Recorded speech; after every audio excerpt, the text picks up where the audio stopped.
Hello friends, स्वागत है आप सभी का आपके अपने यूट्यूब चैनल रियल इन्फॉर्मेशन में। और आज की वीडियो में हम बात करेंगे बर्थ सर्टिफिकेट के बारे में। तो बहुत सारे सवाल बर्थ सर्टिफिकेट से रिलेटेड मेरे पास आए, इसलिए ये वीडियो मैं आप लोगों के लिए बना रहा हूँ। तो बर्थ सर्टिफिकेट देखिए, पहले बन जाता था सिंपल, जैसे बच्चे का बर्थ होता था, बर्थ होने के बाद पहले बर्थ सर्टिफिकेट बन जाता था, उसके बाद आधार कार्ड बन जाता था। और लेकिन अब कंडीशंस कुछ चेंज कर दी गई हैं। अब पहले आपको बर्थ सर्टिफिकेट बनवाने के लिए पहले आपको आधार कार्ड बनवाना होगा। आधार कार्ड बनवाने के बाद बच्चे का नाम फैमिली आईडी में ऐड कराना होगा, और फैमिली आईडी में ऐड होने के बाद फिर जो है ना बर्थ सर्टिफिकेट क्रिएट होगा। तो ये प्रोसेस आपको फॉलो करना होगा बर्थ सर्टिफिकेट के लिए।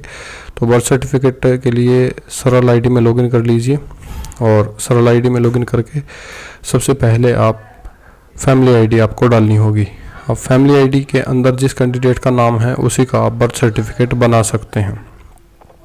तो एंटर फैमिली आईडी पहले एंटर करनी है आपने।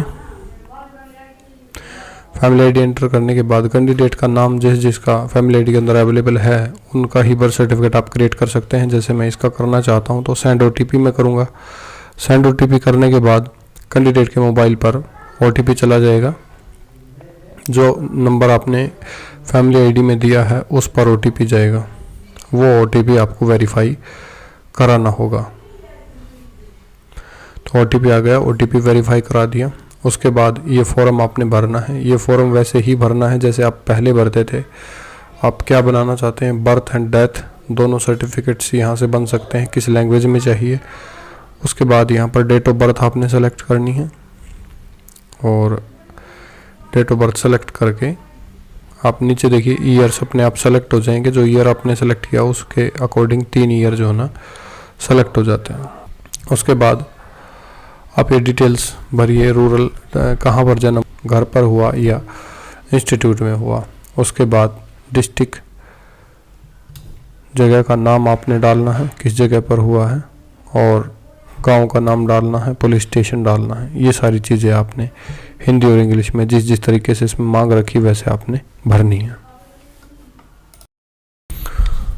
उसके बाद ये कॉलम आपको जो दिखाई दे रहे हैं, नेम, जो कैंडिडेट का नाम है वो नाम डालना है आपने। जेंडर हिंदी में इंग्लिश में दोनों, ये चीज़ें आपने दोनों तरीके से भरनी है। उसके बाद जन्म का क्रम, कौन से नंबर पे इनका जन्म हुआ है वो लिखना है। पिता का नाम, माता का नाम, और ग्रैंडफादर दादा का नाम, और परमानेंट एड्रेस, मोबाइल नंबर, और जो एप्लीकेंट नेम है वो अपने आप फैमिली आईडी में से डाटा इसका ये उठा लेगा। तो ये सारी चीज़ें आपने इसके अंदर डाल के और आगे प्रोसीड करना है। हिंदी में और इंग्लिश में दोनों डाटा मैंने फिल कर दिए हैं। उसके बाद कैप्चा कोड डाल के सबमिट में कर दूंगा। सबमिट करने के बाद पूरा डाटा आपके सामने आ जाएगा। एक बार आप इसको रीड कर सकते हैं, पढ़ सकते हैं कि क्या इसमें आपने भरा है।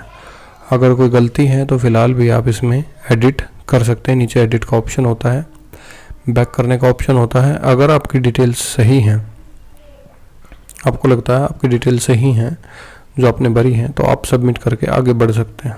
अटैच एनेक्सर्स पे अटैच एनेक्सर, जब आप अटैच एनेक्सर करेंगे तो इसमें आपसे आईडी प्रूफ मांगेगा। तो इनमें से कोई जो आईडी प्रूफ आपके पास अवेलेबल हो वो आप अपलोड कर सकते हैं।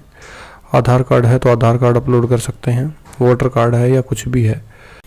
इसमें देखिए बर्थ सर्टिफिकेट बनाते टाइम आपके पास 2 तरह के कैंडिडेट आ सकते हैं। एक तो कैंडिडेट जिसका फर्स्ट अभी बर्थ हुआ है, अभी न्यूली बोर्न बेबी होता है, उसका आप बर्थ सर्टिफिकेट बनाना हो सकता है। या फिर जिनका पहले जन्म हो चुका है, कई साल हो चुके हैं, उनका बर्थ सर्टिफिकेट भी बनाना आपके पास आ सकता है। तो जो न्यूली बोर्न कैंडिडेट्स हैं उनके तो मैंने आपको प्रोसेस पहले ही बता दिया। उनके लिए आपको पहले उनका आधार कार्ड बनवाना होगा, फिर उसके बाद उनका फैमिली आईडी में नाम ऐड कराना होगा, और उसके बाद आपको बर्थ सर्टिफिकेट अप्लाई करना है। तो बर्थ सर्टिफिकेट उनका आप बना पाएंगे। और जो पुराने कैंडिडेट्स हैं जिनके जन्म को 10 साल 20 साल हो चुके हैं, उनका भी आधार कार्ड देखिए ज़रूरी है।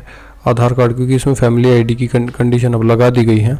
और अगर उनका आपके पास कोई और डाटा अवेलेबल नहीं है तो उनका जब आप बर्थ सर्टिफिकेट बनाते हैं तो उनका अगर नाम अवेलेबल होता है, जिस टाइम पे जन्म हुआ है कैंडिडेट का, उस टाइम पे कैंडिडेट का जन्म होने के टाइम पे अगर चौकीदार से या फिर जो आशा वर्कर होती है उससे उसका डाटा अगर आपने लिखवाया होगा उनके जन्म के टाइम पे, तो उनका बर्थ सर्टिफिकेट क्रिएट हो जाएगा, बन जाएगा। और अगर उनका जन्म के टाइम पे नाम नहीं चढ़वाया गया है, रजिस्टर में नहीं मेंशन कराया गया है, तो उस कंडीशन में उनका बर्थ सर्टिफिकेट बन के नहीं आएगा। उसमें NAC certificate, not available certificate जो क्रिएट होके आपको यहाँ पर मिल जाएगा। तो इससे रिलेटेड अगर कोई भी क्वेरी आपकी है तो आप कमेंट बॉक्स में मुझे मैसेज छोड़ सकते हैं, मैं जवाब देने की पूरी कोशिश करूँगा। और अगर वीडियो अच्छा लगा, हेल्पफुल रहा, तो वीडियो को लाइक कर दीजिए और चैनल को सब्सक्राइब कर लीजिए। Thank you. और ये फ़ीस जब आप काटते हैं तो ये देखिए फ़ीस यहाँ पर कट गई है, कंप्लीट हो गया है, और इसको आप डाउनलोड करके रख सकते हैं फ्यूचर रेफरेंस के लिए। और जब ये क्रिएट हो जाएगा 10 से 15 दिन कई बार लग जाते हैं, और कई बार ज़्यादा टाइम भी लग जाता है इसमें क्रिएट होने में। उस टाइम पे आप इस एप्लीकेशन नंबर से इसको सर्च करके ट्रैक कर सकते हैं। और अगर आपको ट्रैक वगैरह करना नहीं आता है तो उससे रिलेटेड मैंने सेपरेट वीडियोस बना के इसमें डाल दिए हैं, वो वीडियोस भी आप चेक कर सकते हैं। Thank you.